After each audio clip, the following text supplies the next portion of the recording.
Nini maana ya Al-Quddusu?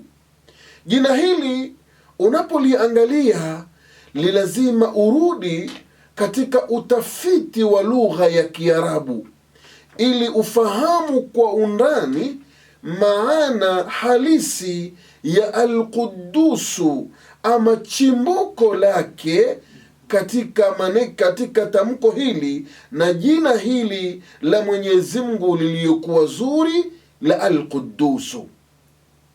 Al-Quddusu, jina la Mwenyezi Mungu Subhanahu wa Ta'ala, katika maana ya kilugha tunaweza tukafahamu na tukaliandaa katika maana sampuli mbili. Sampuli ya kwanza ni kuangalia tamko la Al-Quddusu ama Quddusu. Wale wasomi wa lugha wanajua kuna zile wizani ambazo zinajulikana katika ilmu ya sarfa na ilmu nyingine za Kiarabu. Kuna faulu, kuna fuulu, kuna mawizani mbalimbali